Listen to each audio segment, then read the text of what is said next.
गोपाल बोलो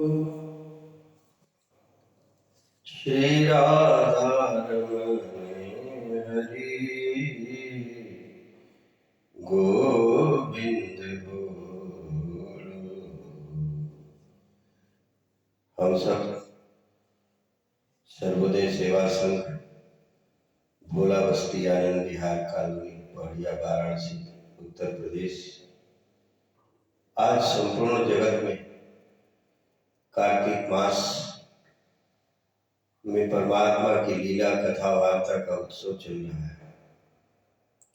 ये उत्सव प्रत्येक वर्ष चलता है और काशी में इसकी विशेष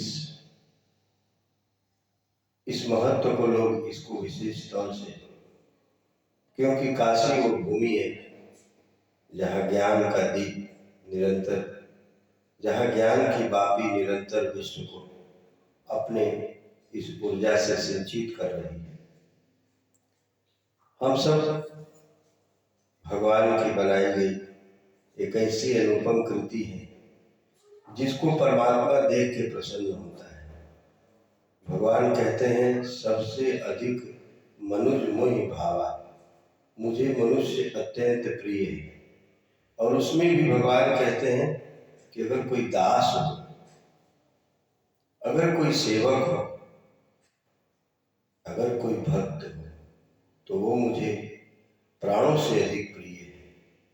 सबरी के प्रसंग में भगवान नवधा भक्ति में जो पहली भक्ति कहते हैं कि प्रथम भगति संतन कर संगा, दूसरी रति मम कथा प्रसंगा, यानी ईश्वर स्वयं कह रहे हैं कि मेरी भक्ति की पहली सीढ़ी वो संतों का संग है। और सबसे बड़ा संत श्री हनुमान जी महाराज। तो हनुमान जी महाराज की संगति इस कली काल में किस प्रकार से मिले, इसके लिए भगवान श्री रामचंद्र जी कहते हैं कि भजन एकमात्र ऐसा तुमरो भजन राम को पावे। भगवान की श्री हनुमान जी की चालीसा में रामचंद्र जी इशारा करते हैं कि तुम्हारे भजन राम को पावे, जन्म जन्म के दुख बिसरावे।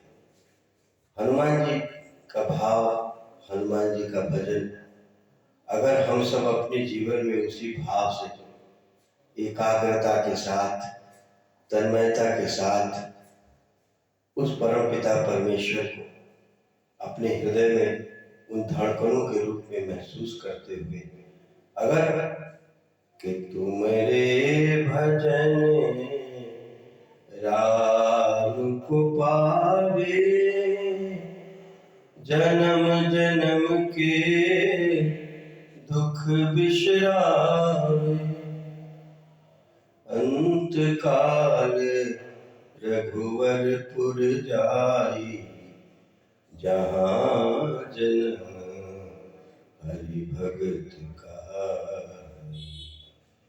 कथा कहती है कि जब हनुमान जी महाराज की शरणागति मिल जाएगी तो आपका जन्म भी अगर होता है तो हरि के भक्त के रूप में आप संसार में आएंगे। भगवान के भजन करके आप अपने उन दिए गए परमात्मा के कार्यों को करते हुए पुनः संसार से भगवान के धाम पहुंच जाएंगे। अर्थात आवागमन का भास ही नहीं होगा कि कब आए और कब गए। तो भजन हमारा सोहम सोहम सोहम सोहम, ये जो गूंज है, इस गूंज को, इस नाद को सतत सुनना, एकाग्र होकर श्वासों पर अपना ध्यान लगा के सरलता के साथ अपनी श्वासों को देखना, श्वासों को अनुभूत करना, बस यही भजन है। वो जो गाते हैं वो गीत है। भजन जो न गाया जाए, जो स्वयं परिलक्षित हो रहा है, जो स्वयं श्रवण के माध्यम से, अनुभव के माध्यम से हमको अवगत हो रहा है, सो हम, श्वास आई सो रुकी और तो उसके बाद जब निकली तो फिर से हम सो हम सो हम तत्त्वमसि, उसका हमें ज्ञान होने लगता है कि हम कोई और नहीं है, उसी परम पिता परमेश्वर की संतान है। ऐसी पवित्र भावना को लेके इस कार्तिक मास में तुलसी मैया का जितना सेवा किया जाए, श्री हनुमान चालीसा का जितना पठन पाठन और भजन किया जाए, तो हमारा ये कार्तिक मास हमारे लिए बड़ा कल्याण का होगा। बस इन्हीं शब्दों को ओम श्री शिव शंकराय नमः।